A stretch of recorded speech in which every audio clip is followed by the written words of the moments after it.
so this is left at the door. We've had a little bit of a hiatus. It's been a busy summer.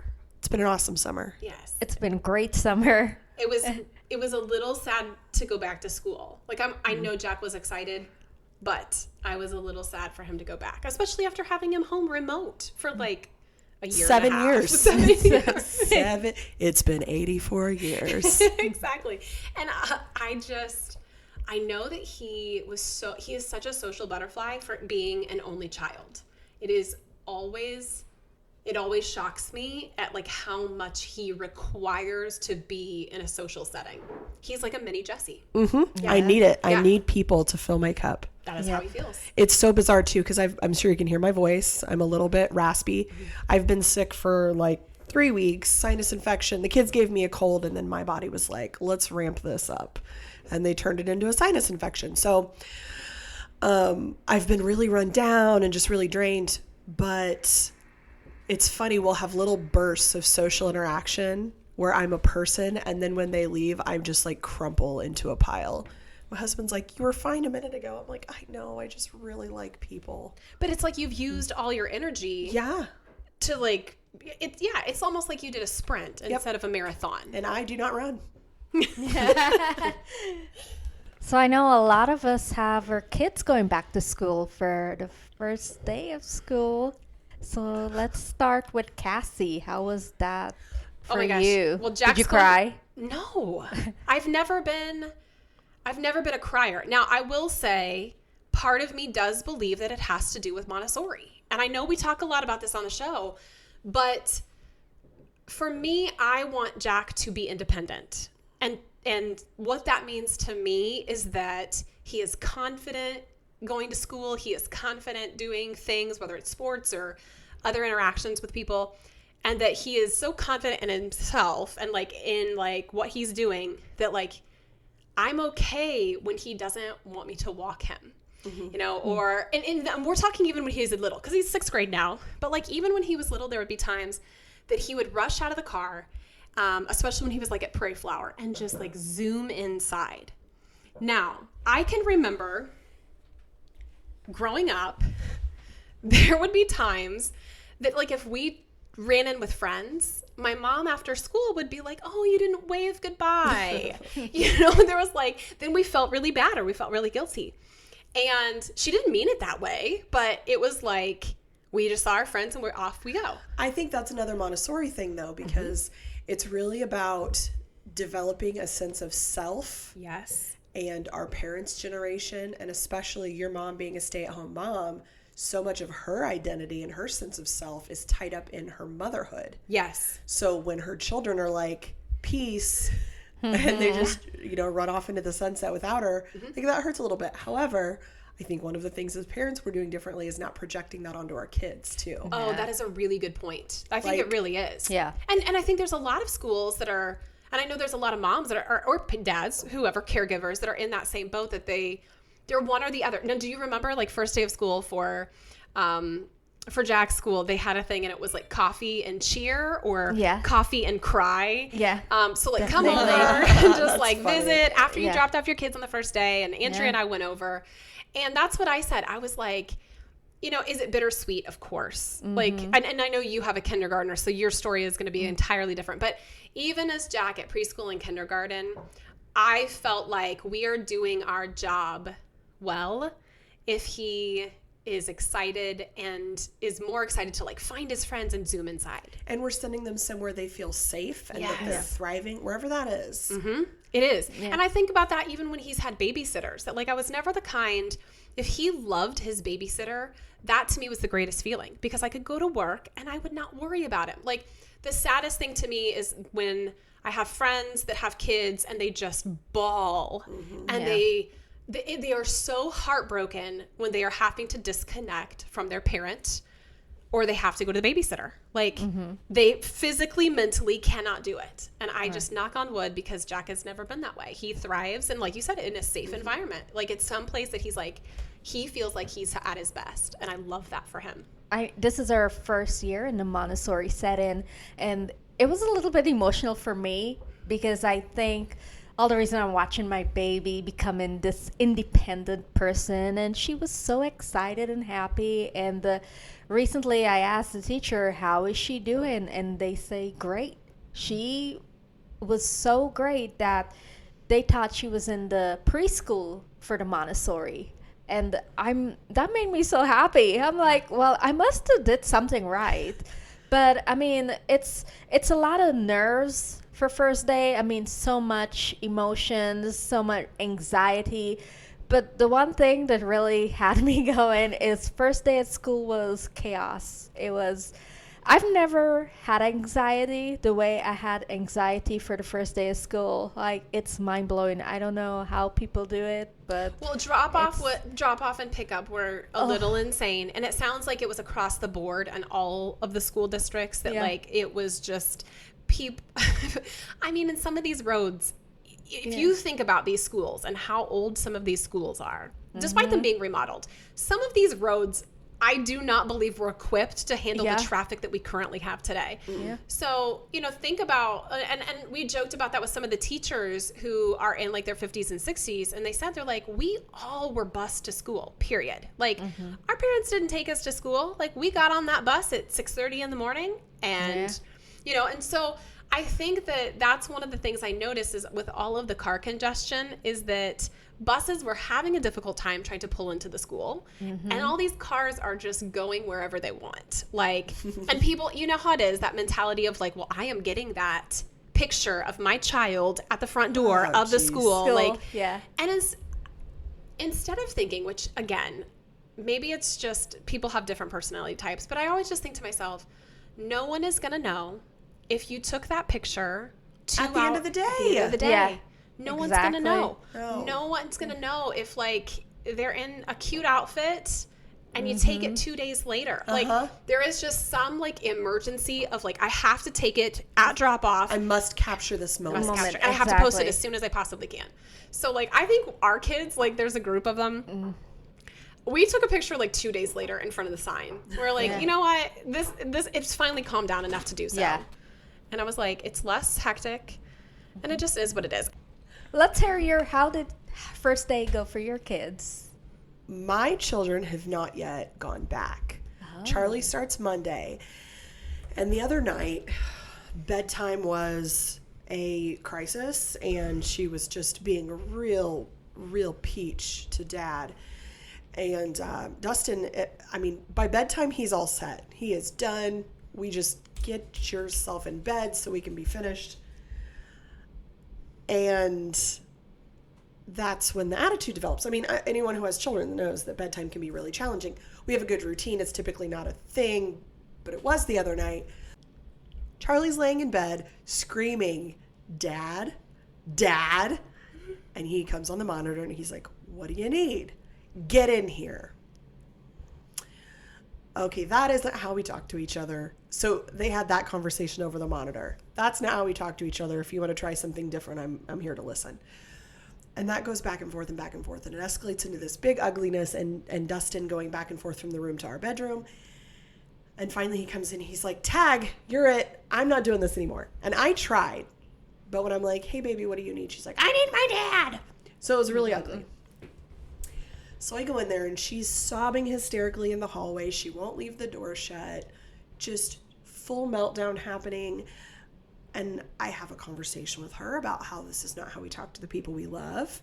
And we're a team and Daddy's had a really hard day and you need to like chill out. And in her hysteria and sobbing, she says, I want to go to school. And I was like, oh, trust me, we all want that. We are all ready for that to be the thing that's happening. Yeah. But I said, so you know what's cool? So we counted. There were 7 more wake-ups until school. And then through her sobbing and tears, she just starts laughing like a crazy person. It's like every emotion all at once at bedtime. It's like everything is accumulated over the course of the day, and it's just unloaded there at bedtime for everyone to enjoy. Yes. Yeah, so she was psychotic. And then the school called, and we thought that Jimmy and Charlie would be starting in the same class. The class is for 3-year-olds to 6-year-olds. Jimmy's almost 3. The skills that they expect, he pretty much has.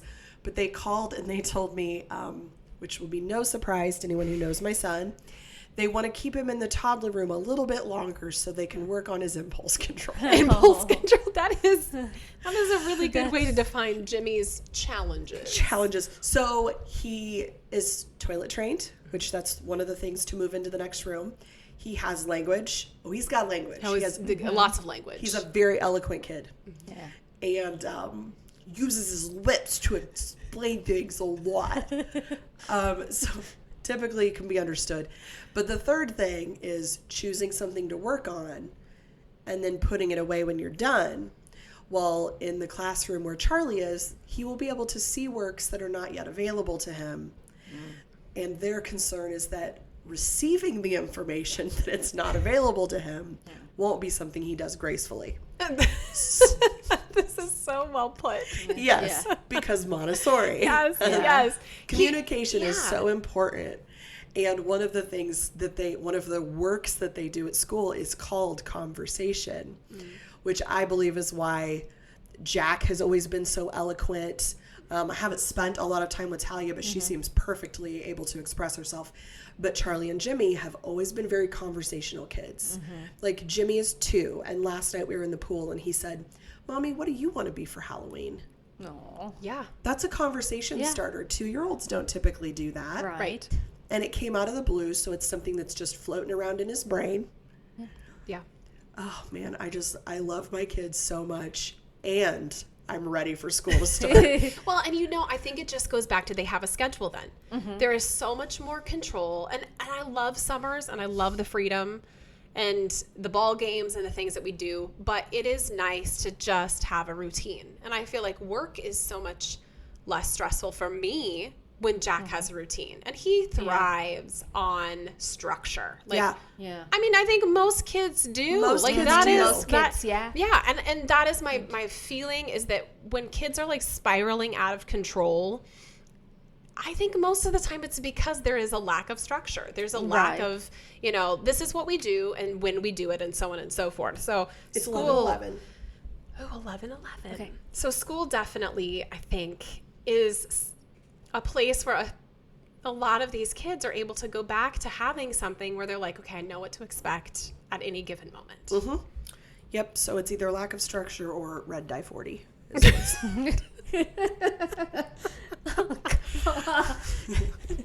Either one.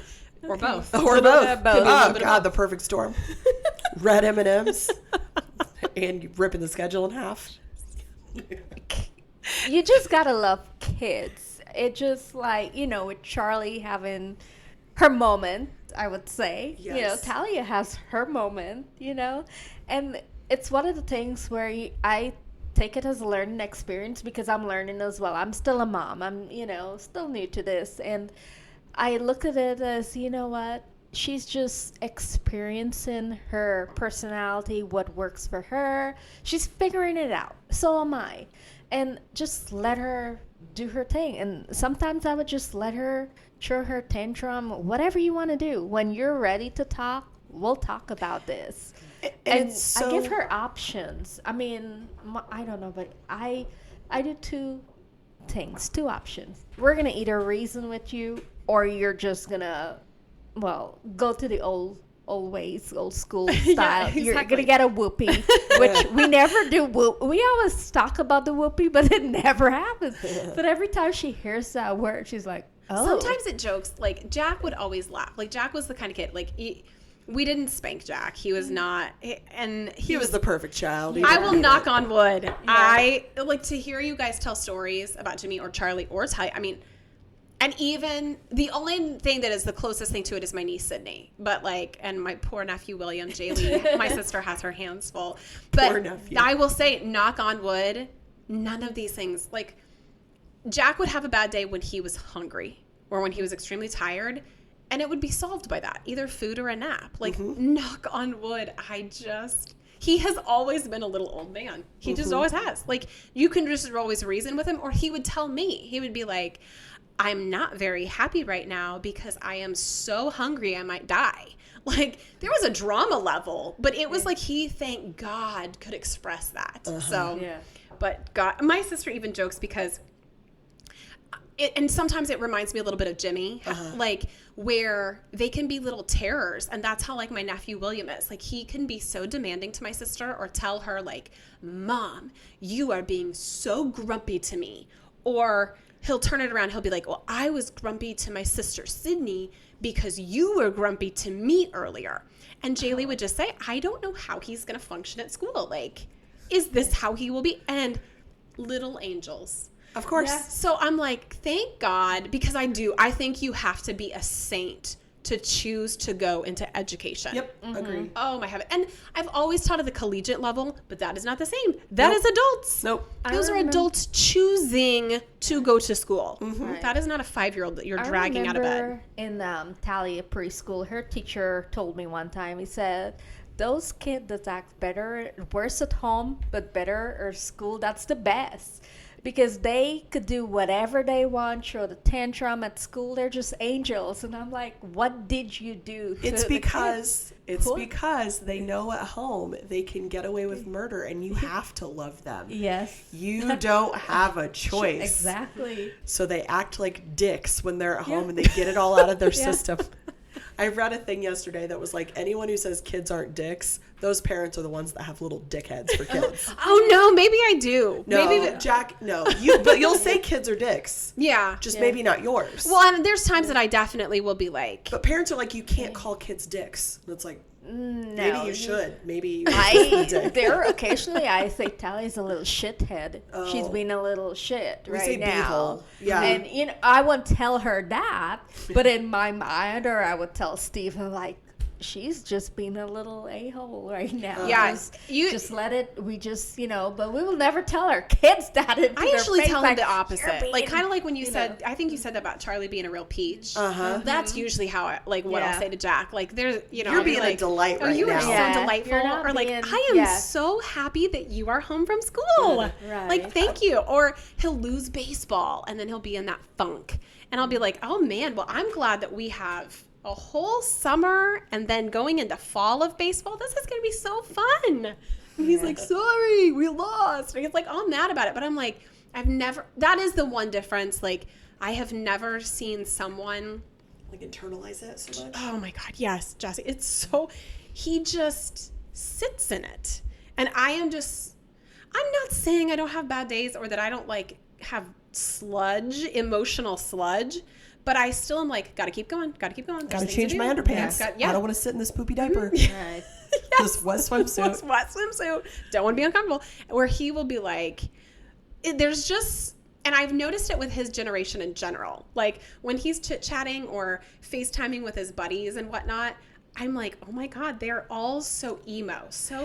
It's like it's cool to be affected. Yeah, Yes. that's a good way to say it. It's really cool. It's not cool to be like, Yeah. no big deal. Well, and I noticed like when he started a conversation with his buddies, I mean, keep in mind that like most of them, okay, first off, school start time for our children is 9:10. Because of the correct. bus Yes. congestion and having to clean with COVID protocols, it backs everything up. So 9:10. Keep that in mind. That's bananas. It is We were completely bananas. We were already halfway through our second period. Correct. Yeah. So they're already more or less sleeping in. And so I hear him on a FaceTime call, and one kid was like, I had to get up so early today. Like, I am so tired. And Jack said, well, what time do you have to get up? He's like, I usually get up at like 8. He's like, my mom got me up at 7:45. I'm sorry, that to me is a very realistic time for a child to get ready. Wow. But the misery, and it just festered. And I told him, because I just can't handle stuff like this, and this is just the way that our relationship is. He gets off the phone and stuff. We're eating supper. And I was like, I have to say something to you. And he's like, no, God, what? Like, he just never knows what it's going to be. And I was like, it's not cool to be miserable. So I get it that like Misery loves company. Misery loves company. Yeah. Oh, yeah. But I just told him, I was like, it's not cool to always be like, when someone says, hey, how are you? To always be like, oh, I'm tired. I'm depressed. I'm having a bad day. I'm like, don't you think it like, wouldn't that just wear on you if every time you talk to someone, they always were something? And I was like, so I told him, I said, you just need to be careful how you pick your friends, because I just think that this is the age, that junior high age, where everything is so impressionable. And then I'm like, I just don't want you mimicking that stuff. So he always, bless his heart, he takes conversations like this so well. And he's like, Mom, I'm able to just, and I'm like, this is so Jack. He goes, Mom, I'm able to compartmentalize. He's like, I listen to what they say, but I don't like take it to heart. And I'm like, oh my God. That's not a skill that most sixth graders possess. Yes. He is so you. I don't know if that's a good thing or not, but he definitely, it cracks me up. I'm like, okay. It's an applicable skill. It is. Yeah. It really is. Sometimes you have to just put it in a box, put it on a shelf, and move on. And deal with it in your 30s. Deal with it in your 30s. Exactly. Exactly. Oh, geez.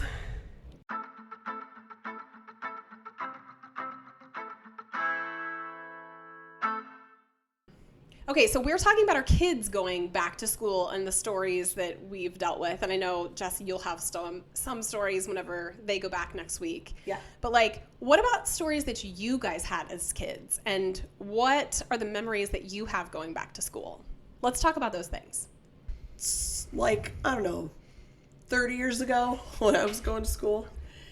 So I have a little brother who is 14 months younger than me. So up until I went to kindergarten, we did everything together. And when my mom would drop me off at school, she would have Dylan in the car. And I remember when she dropped me off, she would make me kiss him before I got out of the car.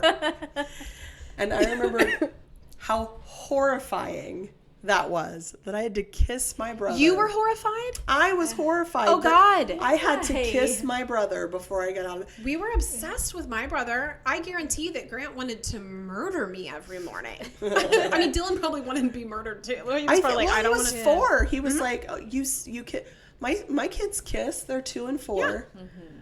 When I say, okay, kiss sissy, neither one of them hesitates. Mm-hmm. Right. And they're both mouth kissers. They will kiss a total stranger if That is, I am never prepared for with Jimmy. yeah. And He goes usually it's straight for the open lips. mouth and it is teeth, and I am like, I'm getting bit. Because he does bite. He does. Yeah. He is a biter, and he's a head butter too. So I'm always like, I try to take off my glasses when he is coming at me, because I never know what's going to happen. Yeah, Dustin, before we had kids, he'd clean his glasses like once a week. And now it's like several times a day. He's like, I can't even see because Jimmy fingers, kisses. Yeah. Yeah. He's just the most aggressive lover. He is. He's just- This morning, he is. we're not doing video on this podcast, but if you guys could see what I'm wearing a unicorn onesie, jammies with some other stuff, like pants that don't go with this just because I'm cold. And I come walking out of the bedroom, and it's the first time Jimmy has seen me for the day. And he looks at me and he goes, Mommy, you're so beautiful. Aww. And Dustin I brushed my hair, Yeah. nothing. And Dustin just dies laughing because I'm not the, commercial picture of beauty. But Jimmy just loves me so freaking much that as soon as he saw me, he's like, you're so beautiful, Mommy. And throws his arms around me. And his new Aw. thing is he wants to be squished. So he's hugging my legs and waving at Daddy to come and give me a hug so he can be squished between us. Because, if it doesn't hurt a little bit, is it really love? That's true. Yeah. We have a song. Our family sings. We heard the ones we love. I mean, it is definitely a thing of squishes and stuff. I don't know if it's our family, but to me, that's how Jack was. Jack was and is so affectionate, and even at this stage, we're laying on the couch and he still has something on me, whether it's his feet, whatever it is. And I was like, I didn't know. I'm like, is this just a boy thing? Because a lot of moms with boys say that. And if they have daughters, they're like, my daughters are not as cuddly. Are your girls is Charlie is cuddly as, I mean, I know she isn't with me. She's not with you. She is with me. Yeah. She is very much like, I want to sit with you. I want to snuggle you, especially when she's tired. Yes. But even still, like, she comes up to me and she'll grab my face and kiss me. Yeah. And so she's still very affectionate. Not like Jimmy. Yeah. Jimmy. It's like just a different thing. Yeah. I know Talia, she's super cuddly and affectionate. I love that. Yeah. And it's always like, Mommy, let's snuggle. Or the main thing is scratch my back. Oh, Yes. Charlie too. Yes. Oh my gosh. I hate it. I'm sorry. It's gotten to the It's point. never ending.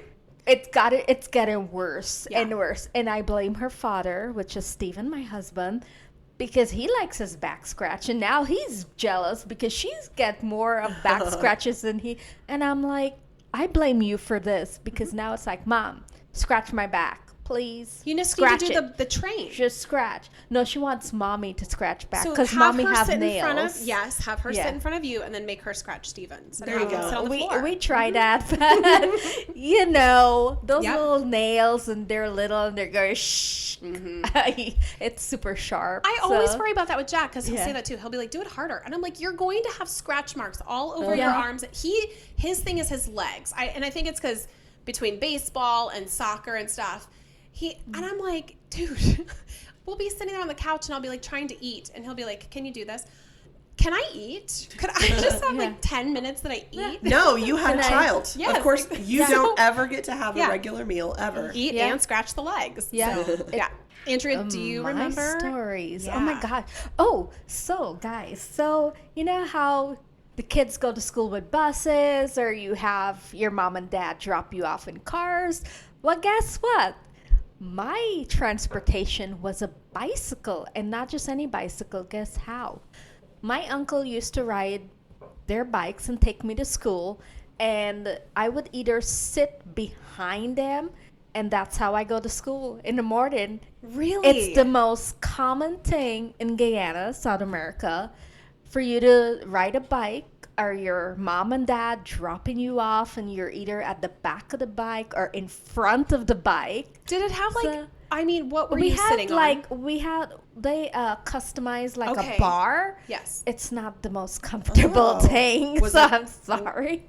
Was it uphill both ways? Pardon? There's a saying that we walk to school uphill both ways and In the in the snow. snow Yeah. with no snow boots and Yeah. stuff like that. 10 Well, miles. Okay, yeah. so time out. What is the weather? Remind me again. Is it So it's year round? Was it warm? Year round. Okay. It's always warm. It's hot. It can be humid. So the It bike just wasn't depends. too bad then So in the the bike- quote unquote winter months. Correct. The Yeah. bike wasn't bad, but you know, either that or you walk miles and miles to school, and it's not. It's you're used to that. Mm-hmm. Now there's a thing also called mini buses. They're like small buses you just cram in with different random people. You know you pay a fee just like you're taking a taxi or Uber where you share Share rides. ride, yeah. And so it's kind of like that. And you know, but sometimes those takes forever. So all you do is just walk. And you just keep in mind we had to wear uniforms, and it can be dreadful because these uniforms can be, the material are so thick. You just never know. But we were so used to it. So now, like with me taking my daughter to school, I'm like in my mind, like, you're lucky. You have no idea how good you have it. I mean, just imagine being at the back or in front of a bicycle on a freaking bar, like for how long? Just little tiny mini Andrea perched on a bar. Perched on it, Like and a you're parakeet. just. Do you think your and- mom has pictures? I don't Barbara. know. She soon did it. pretty Barbara, much. hey. I don't know if she has pictures of me on a bicycle with my uncles taking me to school, Aw. but I definitely know we have school pictures, but it's just what you're used to. When you come from a third world country, how you go about your day. That was just normal. It's just normal. And you probably didn't start school at 9:10. You didn't have hours of your day gone. Yeah, we've started school pretty much when we're 5. We go to nursery school. It's a whole different grading system, but that's for another day, another conversation. But the customary of schooling, and some days you have friends, you walk to school with them, it becomes easier. So it's just one of those things. But of course, I'm the only child, so I never had the feeling of kissing my brother or my sister or anything like that. So I will never know what that is. But looking so back at it, interesting. Yeah. it is interesting. It makes good memories. Like someday I will tell Talia the whole story. Well, guess what? Mom never had this, or mom never. But this is how mom used to go to school. So And in this day and age, it is very rare oh to wrap your mind around, unless it's Yeah. out of just extreme necessity, that a child could bike to school. Yeah. Like, even though, we literally live across the street from the school, and I'm always like, no, it's too busy. Yeah. yeah. You are going to get hit. So, Yeah. not happening. Or I would think that if you're have biking, you seen the people drive? people just get out of their lane and They, whatnot. they had to leave work to bring their kids to school because it starts in the middle of the day. Of course they're in a hurry. I just feel like when people are picking up or dropping off their kids to school, they shut their brain off and just focus on their kids, that they forget about everybody else. And I don't know if this needs to be another episode of my anger for dropping off and picking up my child from school, but it's just mind-blowing, the things that parents do. And I just sit there, and every alphabet word that begins with F just comes out of my mouth, and I just couldn't. I Every like single fuck word. every fuck word. Like, what the I just fuck? am like, I get to the point where I'm like, I'm just not in a hurry. I'm like, when I see somebody being really grumpy and like, and I walk to go pick up Jack, but when I see all these cars like honking, or when I see people like posting grumpy stuff on Facebook, I'm like, it's that, I just go back to that whole bless and release. I'm like, you clearly have some stuff going on in your life, and maybe it's work because the school day is a little funky, but whatever it is, I'm like, I'm not in a hurry. So if you want to honk at me, go ahead. And if you want to flip me off because I'm crossing the road, even though you are in a stalled car line, you are sitting there and you are moving up inch by inch. And like, I don't really understand that kind of anger and anxiety. I really don't. And I don't think I'm not like the angry person, like to be angry, but the things I'm seeing in front of me, it's mind blowing. Like, I'm just sitting there waiting patiently, but all the stuff is happening in front or behind me. I'm just mind blowing, and I'm praying like, oh my God, I just want to make it out safe with my child without somebody hitting me. Yes. And I just want to experience, like, just follow simple rules. That's all there is. Our mantra right now, patience is hard. Yeah. It's hard. Totally. And especially if you feel like you're on a schedule, you have something else you need to do, whatever. Yes. I get it. But our mantra right now is, this takes as long as it takes. Yeah, that is very true. Because restaurants are short-staffed. Yeah. Everywhere is short-staffed. One of my friends ordered Jimmy John's last night at 6:20, and at 7:37 it still had not arrived. And when she called the store, they were like, really sorry, we have one delivery driver in the entirety of Urbana. So I've had to say to Dustin, like, it's annoying. Things take as long as they take. If it's really important that you not wait on someone else, then you better just be prepared to do it yourself. So if the school drop-off line is such a big problem for you, homeschool your kids. Like, we've been going to extremes and be like, well, make your own cheeseburger then. Yeah, that's true. It is. Change your own oil. Yes. Yeah. It really is a good mindset. What are you going to do? That's what I think about. Except be grumpy. It's like, don't be grumpy. Don't give that control over to someone else. It doesn't make sense. Yeah. Okay, so I have a funny story about school. Cassie, what about you? Do you have a story about going back to school? So it's not about going back to school, but one of my funniest school memories that I have that I've kind of been known for, and you've probably heard bits of this, but when I was in kindergarten, I ran away. Oh, like, as you do, as one 5-year-old does, So it's, at this point, it was winter when I ran away, and I'm going to say that I have always been a chatty, creative child. And so I was standing in line to go to PE and music, and bless her name is now Mrs. Hecht, but Mrs. Lilly at the time. Bless her heart, because how I didn't give her a heart attack, I don't know, or anyone in that school during that time frame. But we were standing in line for music and PE, and I was chit-chatting, and she sent me back to the classroom For talking. Oddly enough. But my response was, well, I clearly wasn't talking to myself, so why am I the only one that gets sent back? Like, Crystal Kuhn didn't get sent back, and that's who I was talking to.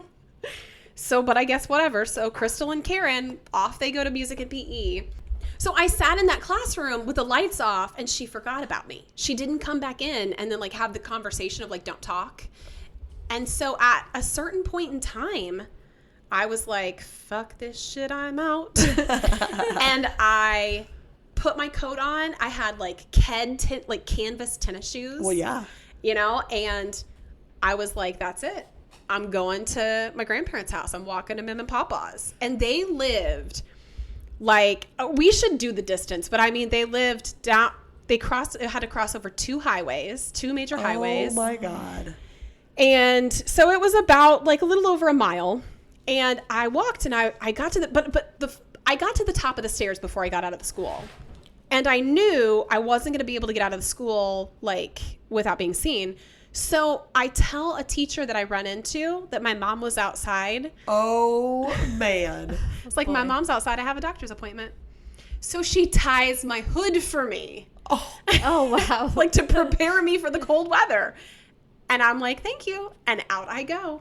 And I just set off to go. And I even stopped at what was called Kerr-McGee, which was like a gas station, because my aunt worked there. Oh, I remember. I checked in, and I talked to her boss and was like, hey, is Aunt Nancy here? And I think that threw up a red flag, but not enough to like call the police or call the school or anything. There's a 5-year-old wandering into a gas station. station. 5-year-old. At 10 a.m. Wow. Yep. On a Tuesday. Like so random. So she was like, I thought it was a little weird.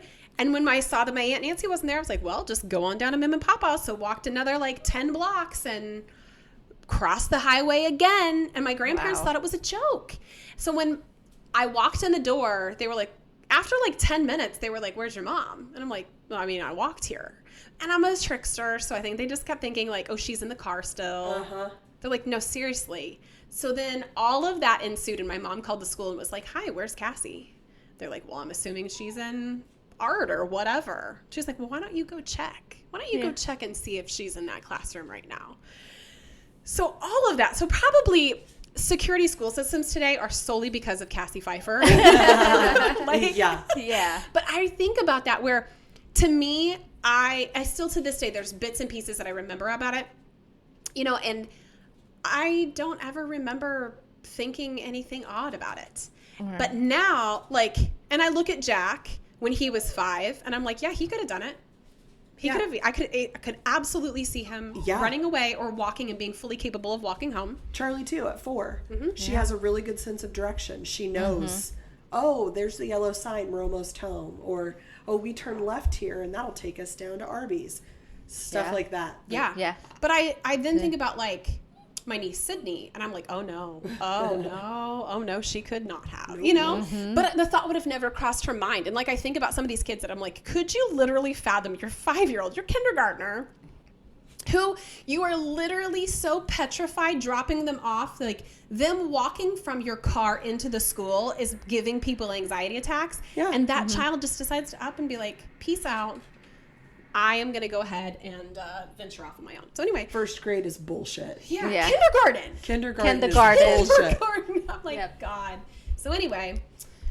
So I think at that point, you know, things were maybe discussed on how we can keep kids a little safer. So here's to hoping none of you have little Cassie Pfeiffers around that are just going to bust out of school. God, no kidding. Boy. Yeah. And, you know, living here where I do, and I can see, like, the school, I can remember calling the truancy officer at what was then Thomas Jefferson sometimes, because I would see middle school students sneak out, and then they'd go into the woods, and light up a doobie. Exactly. And I'm like, God only knows. So anyway, I finally got the cell phone number to the truancy officer. And he's like, just call. Yeah. So they never knew, but they just thought, he was just real good at his job because they'd be in there for like 5 minutes and he'd come like to the woods like, hey. So I know that kids get ornery, but I'm like, man, this day and age of a kindergartner ran away from school, like, oh my gosh. What is Can that? you imagine? Amber Alert. Amber Alert. Yeah. Yep. Yeah. The Amber Alert. repercussion of that is just... The parent, they can get taken away. Yeah, DCFS guy gets called in, and it's not like what it's used to be before. Like, back your parents, when that happened to you, everything was okay. But now it's like your parents are in trouble. They... it's a but yet whole different. This is now 2 school years now that we have had bus problems. When Jack first switched schools and went from a private school to a public school, he was supposed to go to aftercare at the YMCA, and the bus dropped him off on the other side of Decatur Memorial Hospital. Oh my gosh. And so that was, so you're having to get there. He's in a residential park he has never been in, and he is having to then walk through the hospital campus, and it was him, so he was 3rd grade at the time, 3rd grade and a preschooler. And he told them, this is not where I'm supposed to be. We are supposed to be at the YMCA. And he told them over and over and over again. And they were like, get off the bus? Get off the bus. This is, my paper says this is your drop off. Wow. So he tried to argue with him, and here we're like trying, we were raising our children to be advocate for themselves. And I think that the bus driver just thought that he was a belligerent brat that was argumentative. And he's like, this is not where I'm supposed to be. So he had to walk through, and him and this this preschooler walk through. And that hospital campus is confusing yes, anyway. It is. But again, same situation. He got to like one of the like Hayes medical buildings, and there was a nurse, and he asked, and he said, we're supposed to be at the YMCA. The bus dropped us off in the wrong place. Like, how do we get there?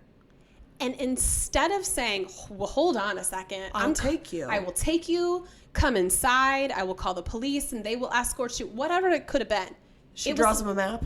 Basically. She literally was like, just stay on this sidewalk, and it'll shoot you right over to the YMCA. Unbelievable. I couldn't live with that. No, you know me what I mean? neither. Yeah, and it sounds What are like, you doing that's so busy, that you're so busy? This is so important. right, that these 2 little kids, and that little girl was just she looked itty bitty. So anyway, but it sounds like we had that again this school year too, that like kids were getting, and I saw Champaign had the same thing. Schools in all the areas. It's like, we can put a man on the moon, but we can't drop our kids off at the correct location that they need to be. Well, Cassie, that was 60 years ago. Things have advanced so much. It's so true. I'm like, I just don't get this. Like, our cell phones can do everything for us, but we can't drop off a kid to their proper location. No. I just feel for the parents who's not there or who has jobs that can't take their kids to school, so they rely on the bus, and then this happened. And just imagine that phone call you're getting. Guess what? Your kid's not there anymore. So how does that work? I've heard my stepdad, Bob, he's a bus driver, and he would tell us stories of kids being, from other buses being left on the bus. Yeah. And then They I think fall we've asleep read on it. them. They fall Yeah, asleep, yeah. and I think we've read it somewhere in an article where this bus driver literally leave the kid on the bus, Parked it in the garage.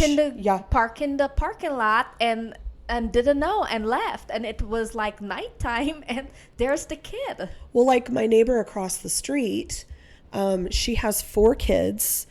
She stays at home with them. So I'm sitting here looking at the 3 of us thinking, we have flexible schedules. The bus is not an issue for us because, worst comes to worst, we just take the kids ourselves, blah, blah, blah. And thinking about like someone across the street, Tammy, saying, well, she's a stay-at-home mom, so this shouldn't be an issue for her. But her oldest kid and her others and her kindergartner go to 2 different schools. Yes, that is they so have common. 2 different schedules. Yeah. And then she has twin 2-year-olds. So it's not as simple as, I'll just take them myself. Right. Like, people are relying on the bus system to get their kids to school. And she's sitting here like a week before school starts saying, I don't even know where to take my kids to get them picked up. I don't know what the time is. I don't know what bus number they're supposed to be on. And again, another story of the first day of or the first week of school, getting on the wrong bus, getting dropped off at the wrong place and all of that. So it's something that luckily we're not directly affected by. And there's so many families that are a one-car family. One-car family. You know, Yep. So Yes. I see that a lot too, or they have 2 vehicles, but now they have a high schooler. Yep. Right. So then it's kind of like, you know what, it's easier just for the little ones to get on the bus. The high schooler gets themselves to school, and then the other spouse, hits the road to go to work or Yeah, whatnot. So yeah. there's just so many different circumstances, and you are relying on These institutions that have Yeah. always been in place. Yes. Yeah. And there's the so much faith pandemic- in them.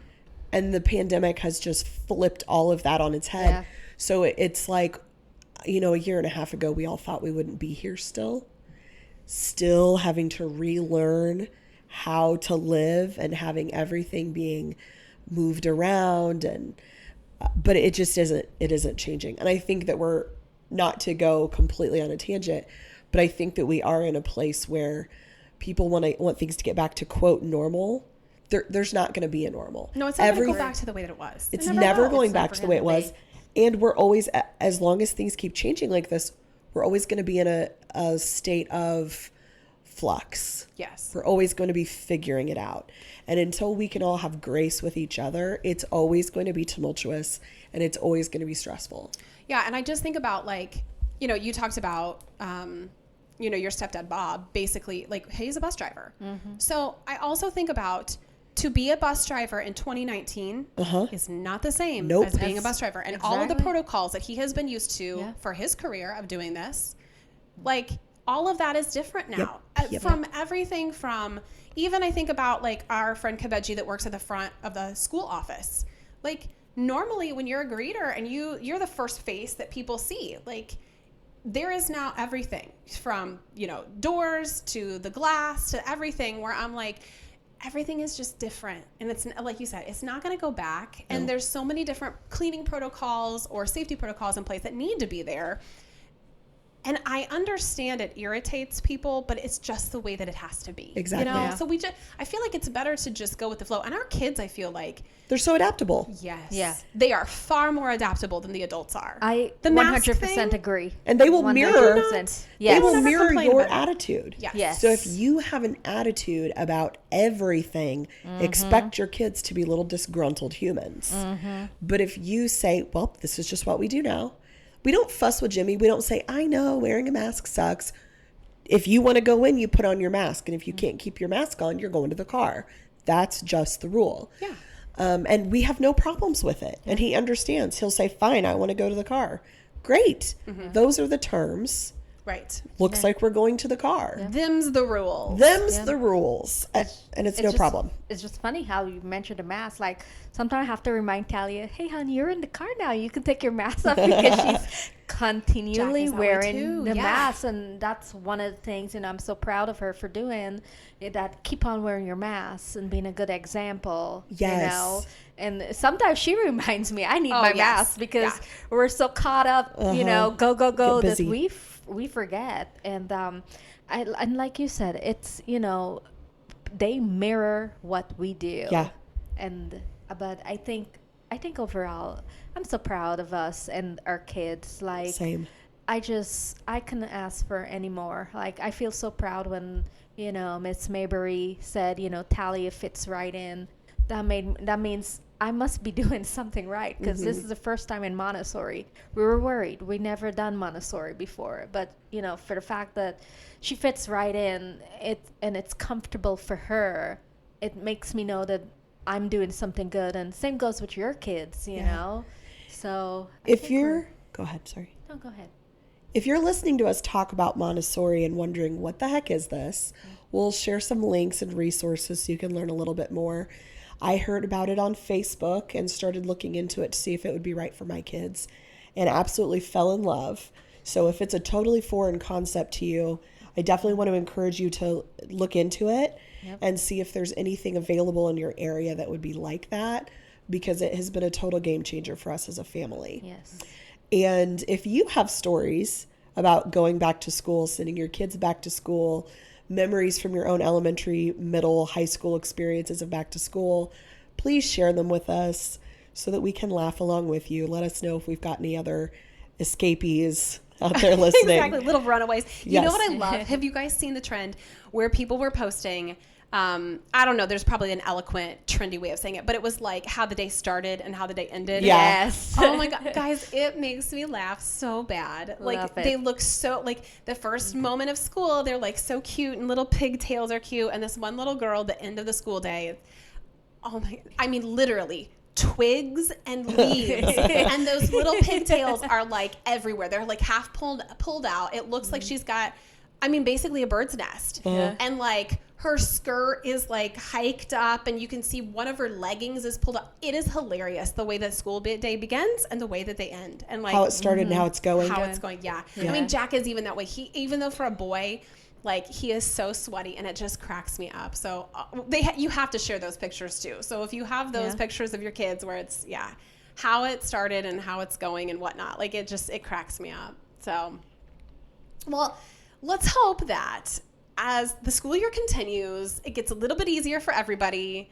Like you said, Jessie, everybody has a little bit more grace and understanding that like we're all in this together. It doesn't matter what school your kid goes to. Like every school is dealing with these same hardships. You know, everybody was fearful to send your kids back this year. I think everybody was in some way, shape, or form. There was some sort of hesitancy. So it's great to kind of think about, okay, big picture, we're all dealing with it. Yep. And one thing you need to remember, just be patient, be kind, and show some love because you never know who's watching. Exactly. And we're all on the same team. Yeah, Exactly. Exactly. Like just get them through the school year, keep them healthy. That's all that matters. Yeah. Okay, so we have a lot of fun stuff coming up this fall for Left at the Door. We have some cool conversation that we're going to talk about how the dating life and how relationships have changed because of technology. So that's in the pipeline. And, you know, I feel like we need to have an episode that just literally is mom advice. So we are going to look to you to share some of that advice and some of those cool things that you feel like has saved your life. The things that people don't talk about. Like you could have an Instagram perfect life, but like what is your real advice? I love it. I'm Yes. excited for that one. Same here. Absolutely. So there's a lot that is coming up, and we are so appreciative that you listened in. We'll leave